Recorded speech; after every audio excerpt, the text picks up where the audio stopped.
changing out there. There's a storm coming, Harry. Just like last time. Voldemort is back. Sides have been drawn, and a great storm is coming. He wants to build up his army again. If Voldemort's building up an army, then I want to fight. Like a click of a switch, the rules have changed, and Harry Potter is thrust headlong into his greatest adventure yet. We're forming some sort of wizard army. If they can do it, why not us? With cryptic visions and flashes from the past, mystery pervades every corner of our story. Lord Voldemort transferred some of his powers to you the night he gave you that scar. Where are we headed, and what don't we know? Let's look back through each of Harry's adventures and search for clues. One thing we know, things are very rarely as they seem. A hard look to the past may show Harry his clearest path to the future. You're a great wizard, Harry.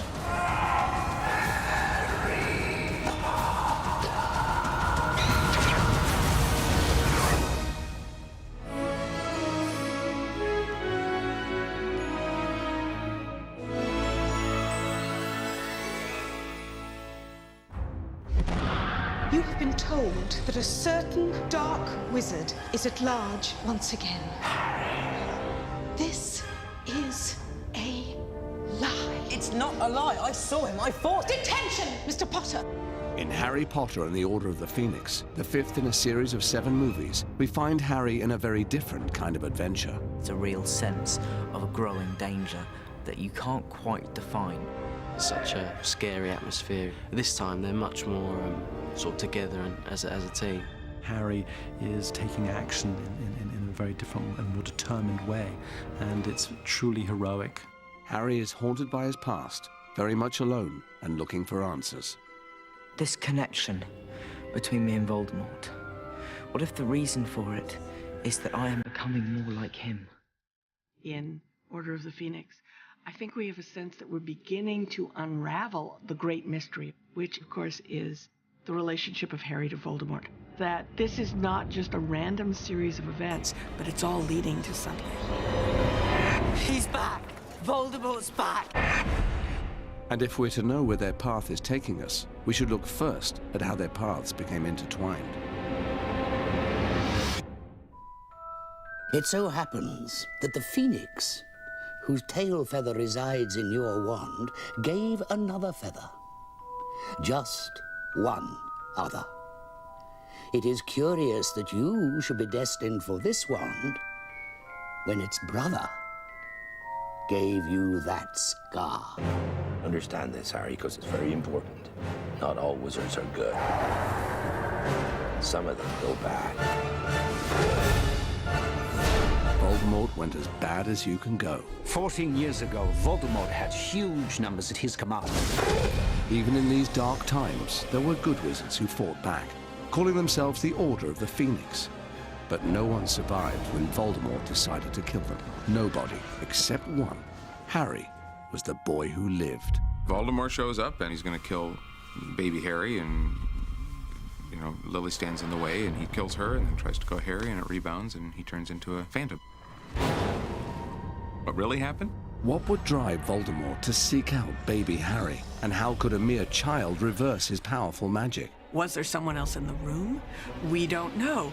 Who came to pick up Voldemort's devastated body? We don't know. Who rescued Voldemort's wand so that it could be produced later at the end of Goblet of Fire? How did Peter Pettigrew get the wand? What happened in Godric's Hollow? I don't know, but not what you think. For 14 years, Voldemort sought his return to human form. And then, with a drop of Harry's blood, he was back.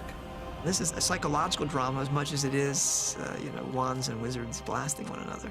It's all about Harry's identity taking shape. Voldemort is back, and now Harry has to confront his shadow. Voldemort is getting stronger and stronger, and he's recruiting. Harry's attacked by Dementors in Little Whinging. What is that about? Whatever happens, don't leave the house. Things are starting to break down. Basically, all the rules get thrown out. Everything that we think we know goes out the window. A lot of people don't want to accept that he's back. The evidence that the Dark Lord has returned is incontrovertible. He stopped back. State of denial is common to all of us, isn't it? Harry is brought to court with all the other wizards and judges and members of the Ministry of Magic. And he has to go on trial for using underage magic. Charges? The charges against the accused are as follows. He's being vilified by the Ministry of Magic. And they're terrified that he's made this story up about Voldemort coming back. They're convinced, actually, that he's lying. I'm not lying. There were two of them, and if I hadn't... Enough. I'm sorry to interrupt what I'm sure would have been a very well-rehearsed story. In Ministry's opinion, he is in there to be found guilty and nothing else. After everything that Harry's been through, you know, he watched someone die in front of him, he almost got killed, and to be told that he's making it up is... I'd be pretty angry. The Daily Prophet's been saying a lot of things about you, Harry, and about Dumbledore as well. I'll have a go at anyone that calls me a liar. It just must be unbearable, he just must feel so alone. But Harry is anything but alone. Harry's scar is no mere cut. A mark like that comes only from being touched by a curse. It is a direct line to its maker. Your scar is legend, as of course is the wizard who gave it to you. What does it mean that Voldemort has been living within Harry through the presence of Harry's scar? We have a lot of questions yet to be answered about that. Dumbledore thinks Voldemort might be using Harry, almost my eyes as portals, my mind as a way of seeing what I'm seeing. Harry's courage is really being worn down by Voldemort. In this particular story is Harry being a bit of an outsider, feeling like people do not trust him, do not believe him, feeling like he doesn't belong. Professor, Harry's whole story is the story of a boy trying to figure out where he belongs in the world. Harry was untethered from the start, orphaned by tragedy, and in desperate measures left on a doorstep. Good luck, Harry Potter. He knows at the beginning that he doesn't belong at the Dursleys. Hurry up. Bring my coffee, boy.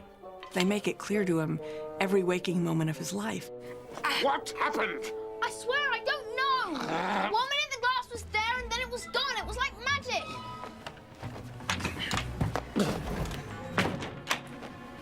There's no such thing as magic. Make a wish, Harry.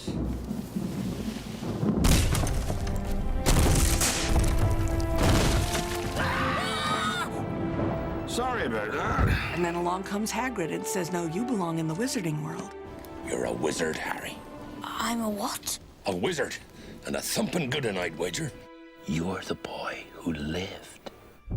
He has this mysterious connection to Voldemort through the scar, through the matching wands. Once he's at Hogwarts, where does he belong? Where to put you? Not Slytherin. Not Slytherin. Not Slytherin, eh? Are you sure? You could be great, you know.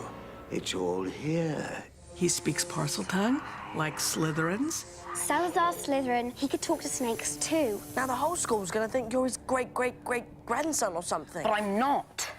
I can't be. He lived 1,000 years ago. For all we know, you could be. He's got this mysterious connection to the greatest Slytherin of all time. And yet he's in Gryffindor. I was just wondering if you put me in the right house. Yes, I stand by what I said last year. You would have done well in Slytherin. You're wrong. But if Harry questions where he belongs, where does he find the strength to fight back? From within. You know, this is very advanced magic, well beyond the ordinary wizarding level. I'm sure. But in order for it to work, you need to think of a memory. A memory, a very happy memory, a very powerful memory. Expecto Patronum!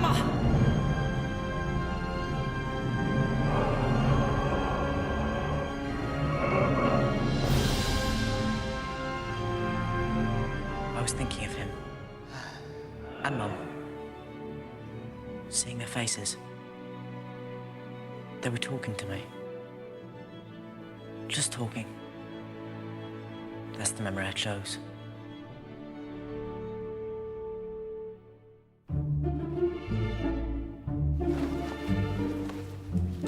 Whoa! My body's gone! In the magical world of Harry Potter, people can be invisible, or transfigure into animals, or shapeshift into each other. Bloody hell. We still sound like ourselves. If anything is possible, what else is not as it seems? Ridiculous! The whole series is throwing you for a loop. Is making you think you believe something, and then leaving you in a place where not only do you not have it figured out, the stuff you knew wasn't right either. Artemius! Not trying to lure Potter into one of the Ministry's summer internships, are we? Last boy who went into the Department of Mysteries never came out. In each one of the stories, we meet someone whose identity is hidden, that what seems to be true on the surface isn't what's true at depth. You have to be asking yourself, are these people who they seem to be? Who is that? That man? Who is that? Who is... That is Sirius Black, that is. He's a murderer. Sirius Black is this evil, nasty, bad character. He is coming and trying to kill Harry in the middle of the night. He's here! Somewhere in the castle! Sirius Black! They have to put Dementors around the school, which are truly horrible things, to defend the school against Sirius Black. I mean, that's how awful this character is made to appear. When Harry Potter's parents realized they were marked for death, do you remember? They went into hiding. Few knew where they were. One who did was Sirius Black. And he told you know who. I'd escaped from prison and I'd been there for 12 years, and by the look of me, one can only imagine what life is like in Azkaban. Turns out that Sirius is exactly the opposite of what we've been led to believe. He's the person who loves Harry most in the world. The ones that love us never really leave us. And you can always find them in here. Sirius flies from Hogwarts, the escaped prisoner facing a lifetime on the run. But the running ends as he returns to the Order of the Phoenix. This is my parents' house. I offered it to Dumbledore as headquarters for the Order.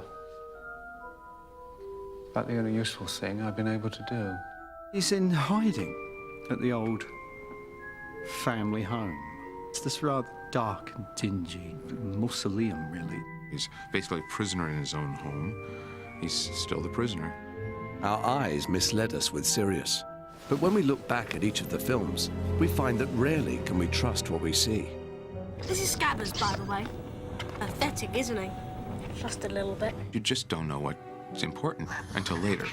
I'm warning you, Hermione. Keep that bloody beast of yours away from Scabbers, or I'll turn it into a tea cozy. What looked like pet rivalry between Hermione's cat Crookshanks and Ron's pet Scabbers turns out to be a major clue. Ronald has lost his rat. I haven't lost anything. Your cat killed him. Rubbish. Harry, you've seen the way that bloodthirsty beast of hers was always lurking about. It turns out Crookshanks saw what we didn't see. Scabbers, Ron's beloved rat that's been in the family for how many years, and Ron's always had Scabbers, and then for him to turn up to be Peter Pettigrew. Scabbers! Leave him alone! What a twist in the plot was that? That was madness. You won't let them give me to the Dementors, will you? I was your rat! We look at these characters and we think we know who they are. Turn around in the dungeon! I thought you ought to know. And yet, they're somebody else. The good guys even use this. Here it is. The Polyjuice Potion. Wicked.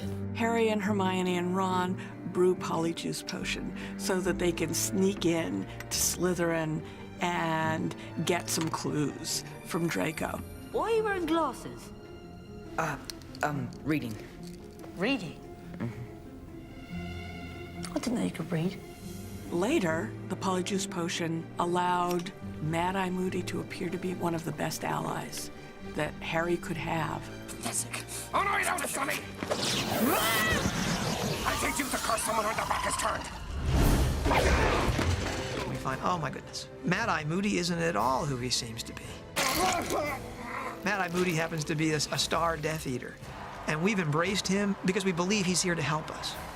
Yeah, he's here to help us for a magic ride straight to a graveyard confrontation with the Dark Lord. associating with muggles. Lucius slips Riddle's diary into Ginny's cauldron, and then that just triggers off everything else. Voldemort is the diary. He tricks and takes over Ginny's mind and controls her and manipulates her, which then leads to Harry going down in the fight with the basilisk. And it's just something as simple as a diary. All we have is Harry's viewpoint, and we identify with Harry, and we begin to believe that this is what's really happening. We call this narrative misdirection. Snape doesn't want the stone for himself. He wants the stone for Voldemort. So if Harry makes a mistake, we make the mistake right along with him. Say, Percy, who's that teacher talking to Professor Quirrell? Oh, that's Professor Snape. What's he teach? Potions. But everyone knows it's the dark arts he fancies. Mr. Potter, our new celebrity. If Harry says, I don't trust Severus Snape, then we say, well, we don't trust him either. Snape or Voldemort, they were pretty much on a par for Harry. I mean, Voldemort killed his parents, so he's slightly higher, but Snape is right up there. How extraordinarily like your father you are, Potter. He, too, was exceedingly arrogant. We see Harry convinced that this sadist in the potions classroom is out to get him. So it's Quidditch tomorrow. Then I suggest you take extra care, Mr. Potter. Loss of limb will not excuse you.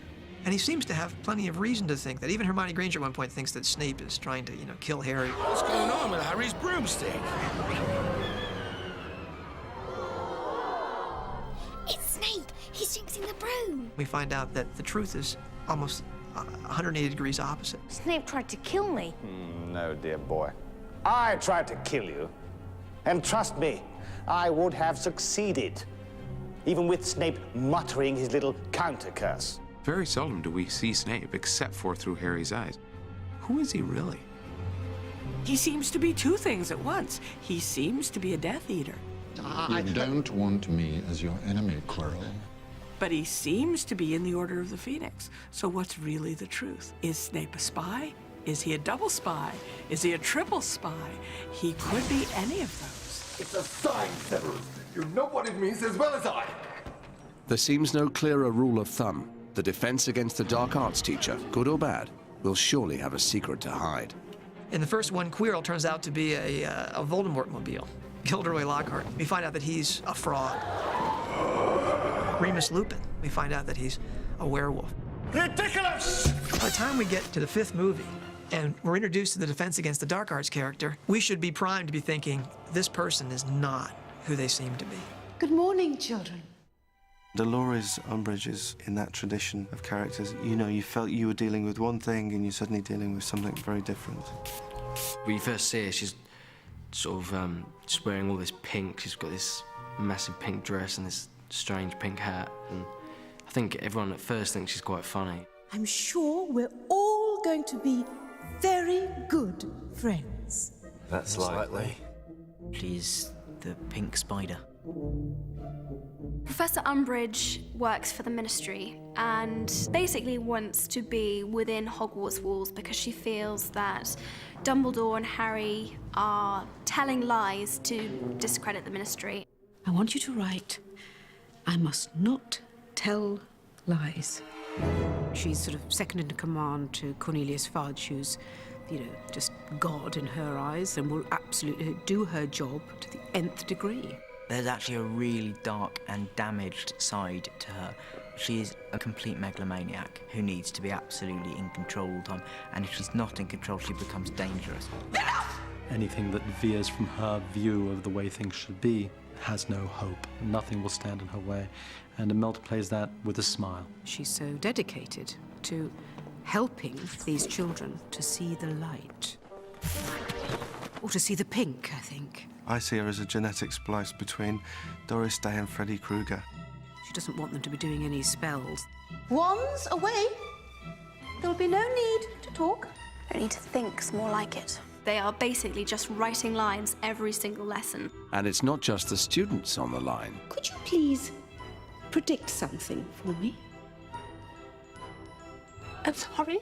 Trelawney gets very nervous when Umbridge comes in and watches her class and really brutalises her, actually, in front of the class. And then it's followed by a yet more brutal expulsion. I can't do this. Actually, I can. Get rid of people, terribly sorry. She's a bit of a psycho, basically. As I told you once before, Mr. Potter, naughty children deserve to be punished. And of course, Fred and George don't like that. They can see what she is for real. No one's sticking up to her, so I think it's about time to. And they've just always wanted an excuse just to tell the school exactly what they think, what they can do with their lessons now. Yeah. Ready when you are! Woo! Sort of exciting, isn't it? Breaking the rules. Who are you and what have you done with Hermione Granger?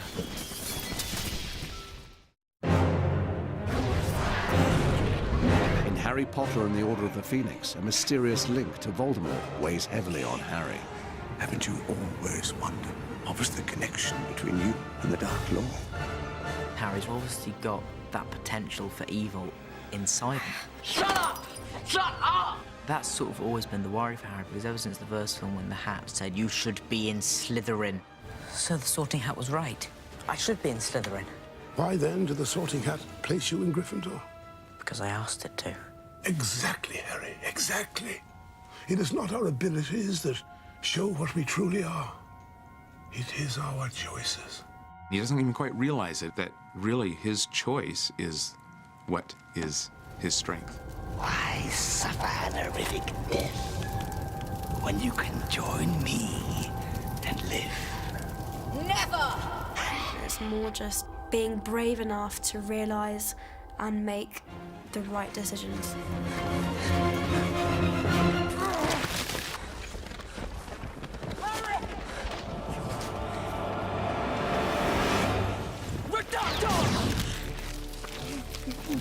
But the obvious choice is not necessarily the right choice. You sold James and Lily to Voldemort, didn't you?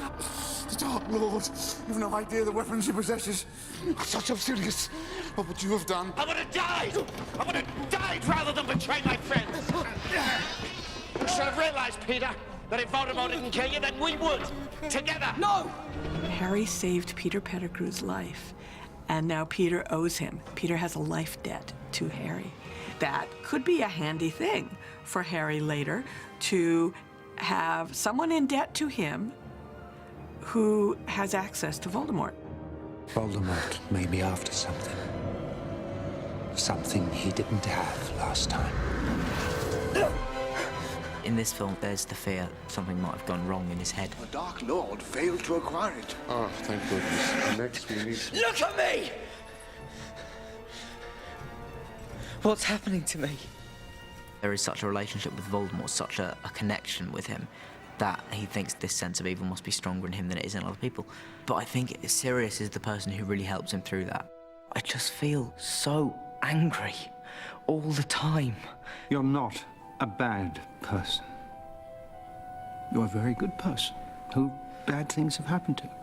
Harry feels a lot of shame and a lot of guilt, and we all know what that's like and what that can do to us. The killing curse. Only one person is known to have survived it, and he's sitting in this room. He really is set apart from everybody else in the wizarding world. It's not just choosing where he belongs, it's will he choose to meet his destiny, the destiny that was prophesied for him before birth. Dark and difficult times lie ahead. Soon we must all face the choice between what is right and what is easy. Voldemort is rising.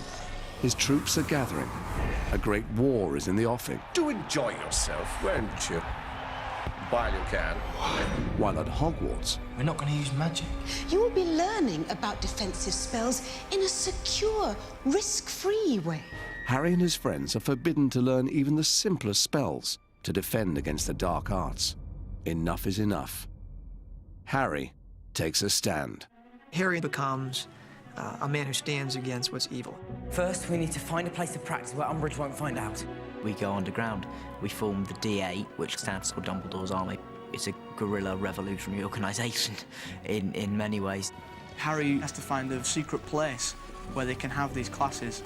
And Neville finds this room of requirement, which is a room in Hogwarts that nobody really knows about. The Ring of Requirement only appears when a person has real need of it, and is always equipped for the Seeker's needs. It's like Hogwarts wants us to fight back. It was the only way they're actually going to learn how to defend themselves. I love the creation of Dumbledore's army. I love it that it just sort of comes together out of nothing, and all of a sudden, these kids are able to look around and say, hey, we could make a difference. Every great wizard started out as nothing more than what we are now. If they can do it, why not us? We see Harry become a teacher. For the first time, Harry is becoming a leader of men, or in fact, a leader of kids. We see Harry start to become the person he was meant to be. And it's not just through the fact that they're learning the skills that they need. The fact that they name themselves Dumbledore's Army says that they're doing this for a purpose, that they've taken a side, that they realize that there's a difference between good and evil. Expecto Patronum! Harry teaches them to do a Patronus. A full-bodied Patronus is the most difficult to produce. Back in the third one, Lupin didn't think anybody Harry's age could do that. And Harry's teaching kids to do that. We see our kids use magic in a way that we've never seen them use it before. We're going to make them proud, Neville. That's a promise. He's not going to have to do it alone. He has allies. You see Harry, Hermione, and Ron totally united and really, really there for each other in a big way, and their friendship and strength of their friendship attracts everyone else. Harry does belong, and not only does he belong, but he has people who are willing to follow him. Even though we've got a fight ahead of us, we've got one thing that Voldemort doesn't have. Something worth fighting for. We've taken a bunch of kids who really don't belong anywhere, and they've found each other and formed their own friendships, and out of those alliances, they're going to change the world. We long to change the world, and we don't always get a chance. But with Harry and Hermione and Ron, we get to join up with them and change the world with them.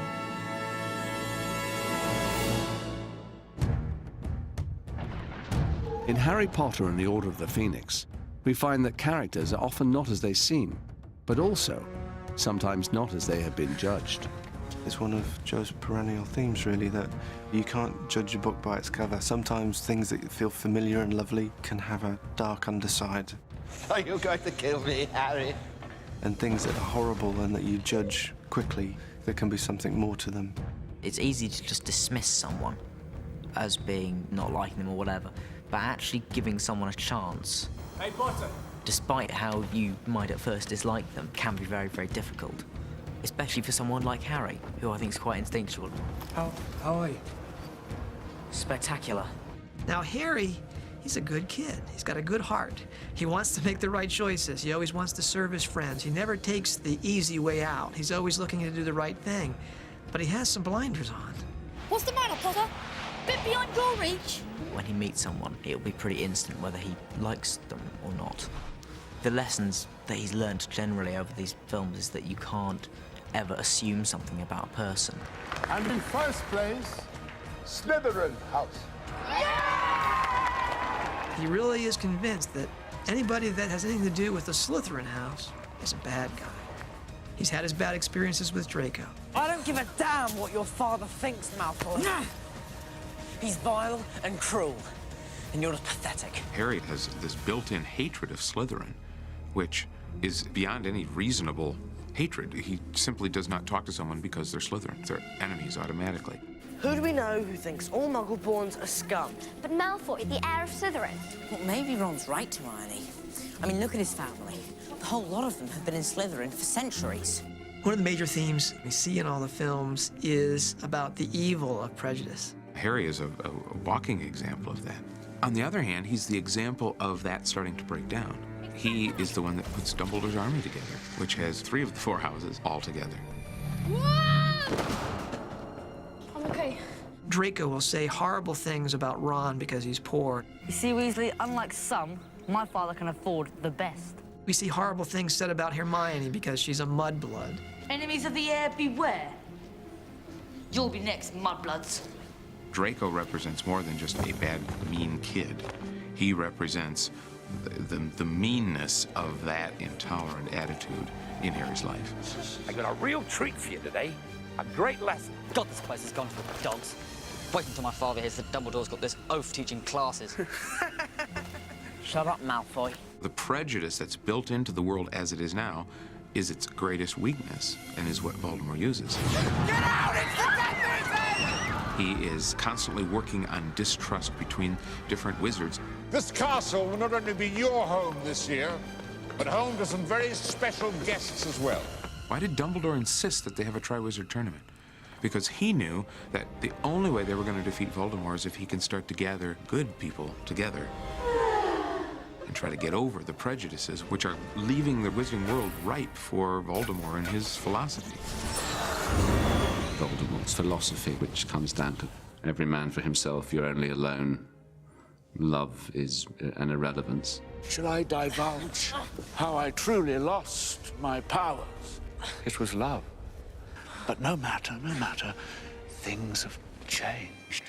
The filters that we look through, the beliefs that we hold in our heart, largely determine how much we really understand. The glasses that we wear, these will restrict us. Hey, read the badge part. Could I have a word? Maybe the big problems that they have to overcome in order to eventually have a victory over Voldemort is a victory over their own prejudices. And I know people have taken that idea and said, well, then somewhere along the line, there's got to be a reconciliation between Draco and Harry.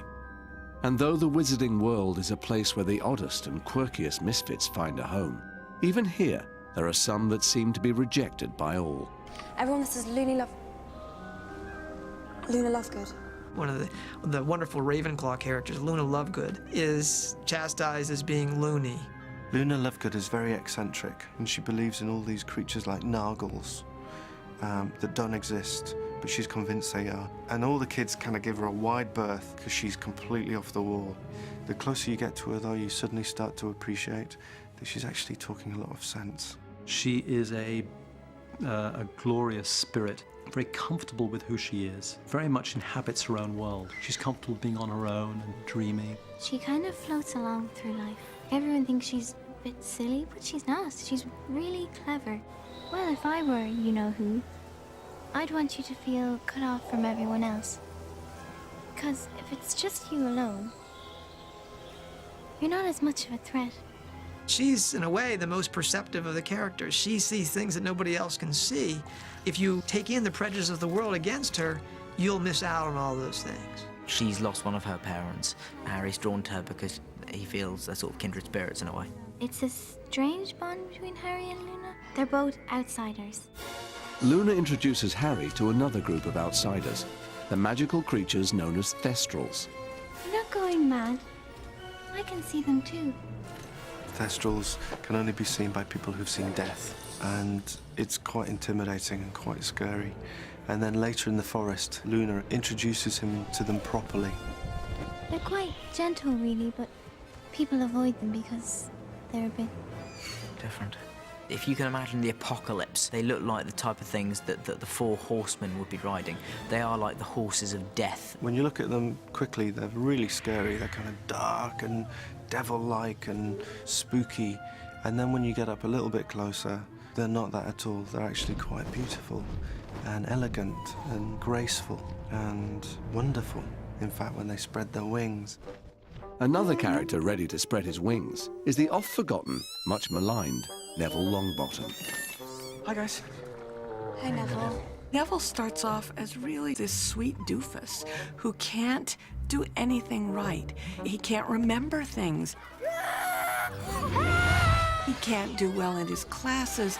Expelliarmus!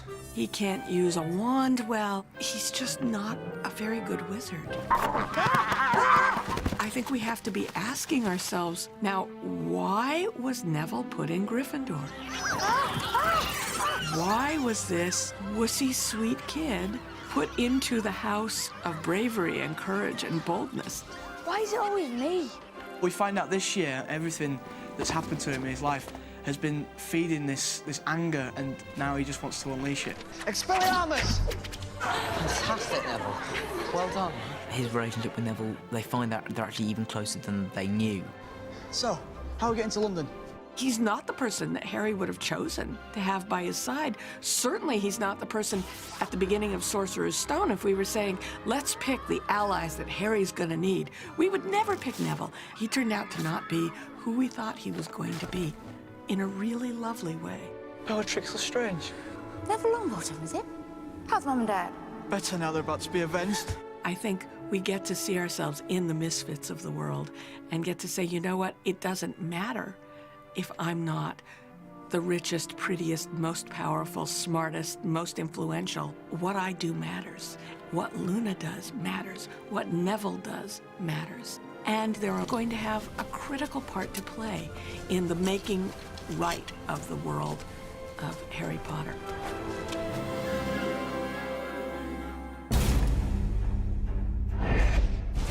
Voldemort wants to build up his army. The Dark Lord approaches. If Voldemort's raising an army, then I want to fight. Throughout Harry Potter and the Order of the Phoenix, we find Harry propelled inexorably towards a clash with the forces of evil. Things become more scary when you can't put a name to them. We know it's Voldemort, but we don't know when it's going to happen, or how it's going to happen, or what form it will take. He really is out there, isn't he? There's a sense of mounting tension, of a war actually being very, very imminent. How can Harry possibly defeat Voldemort? Voldemort is the greatest wizard of the age. Dumbledore says Voldemort knows magic that he doesn't know. Harry's in big trouble. And you just know that when it comes down to some final confrontation at some point, it's not going to be because Harry's good at Quidditch. I mean, that got him a dragon egg, but that's not going to beat Voldemort. At some point, it's got to be something in Harry himself. Dear Mr. Potter, you are hereby expelled from Hogwarts. In Harry Potter and the Order of the Phoenix, we find Harry stripped of the things he values most. He's lost respect within the wizarding world. He's lost respect within Hogwarts. Professor Dumbledore! His reliance on Dumbledore, all these things are ripped out of his life. What's left is Harry's infallible instinct for good. He perceives things the others don't see, and he makes the bold move. He has the saving person thing. He identifies with others, and he's going to do the courageous thing. He doesn't try to be the hero, but he feels he needs to do something. And importantly, Harry doesn't need to go through it alone. You're seeing Harry go through this, and you're seeing his friends stick with him. Harry! And you say, that's a key thing, especially maybe nowadays when we've got a world where evil seems very real. We've got to be able to defend ourselves. And kids see Harry and Ron and Hermione stand there and say, no, I'm not going to take this. I can fight back. They're going to take the stand. Get behind me! And where they take a stand, there's no turning back. We have the mother of all battles, their battle for the soul of Harry. It's very powerful, it's very exciting, it's very dramatic, and yes, it's spectacular, but it's rooted in emotion. The battle lines are drawn. While Harry's been struggling at Hogwarts, Voldemort's been busy rallying his troops. Lucius's mask has gone forever. There's no pretending to anybody whose side he's on. And this is to the death. Give me the prophecy now, or watch your friends die. Lucius gets nastier and nastier, so it's kid gloves off this time, and I'm about as unpleasant as I'm likely to get. Why did Voldemort need me to come and get this? You dare speak his name? You filthy old blood! Bellatrix Lestrange, played by Helena Bonham Carter, and who's this really eccentric, dangerous witch, mad woman, spent years and years in Azkaban. She's gone really fruity and crazy, and she comes out and she likes torturing wizards. She is a sadist, and she does get joy out of causing pain, and the Crucio curse is one that she just loves. I was really keen that we never took a straight line with Bellatrix, and so Helena's did some really crazy stuff. Because she's in prison for 14 years, there's a dilapidated quality to her. She was once intensely glamorous and very beautiful, but is sort of gone to seed. On the side of good is a ragtag bunch of wizards, the Order of the Phoenix. I wanted you to have this. Original Order of the Phoenix.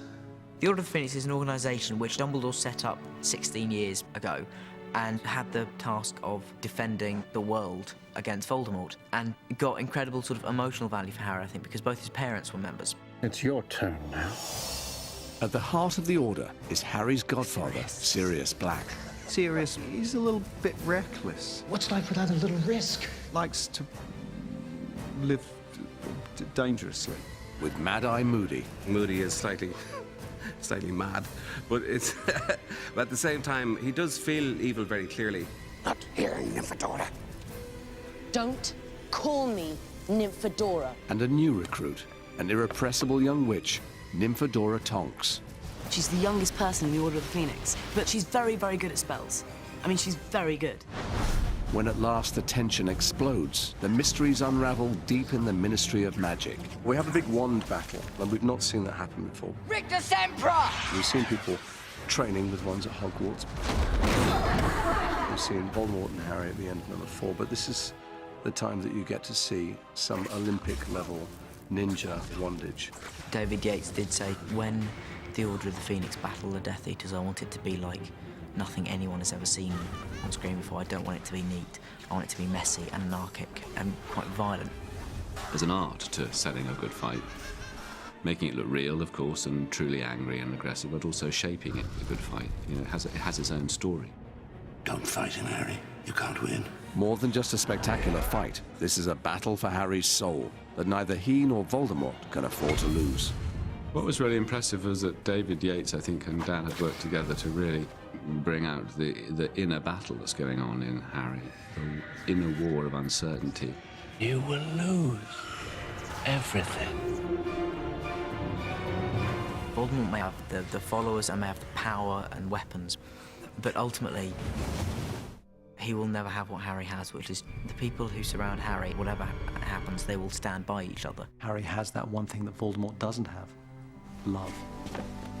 Perhaps love is Harry's most powerful spell. For the boy who didn't know where he belonged, we find him surrounded by friends who will stand by him at any cost, unconditionally. It's about friendship and loyalty and everyone coming together. You'll be okay, Harry. You're a great wizard. Not as good as you. Me, books and cleverness. There are more important things. Friendship. And bravery. They've known each other for like 5 years now, and they've been through quite a lot through the years. And you just really get that feeling of real sort of friendship between them all, and they're just really good mates now. Well done, everyone. Great work. He is a hero, and he is a really good person. When he's caring for a large group of people, that's him at his most comfortable. The stakes are higher for Harry, the mysteries ever deeper. But through it all, he knows that he has an army of friends in his corner, and together they'll rise to the challenge. They always do. You won't last 2 seconds if he invades your mind. I'm not weak! Then prove it. Let us hope Mr. Potter will always be around to save the day. Don't worry, I will be.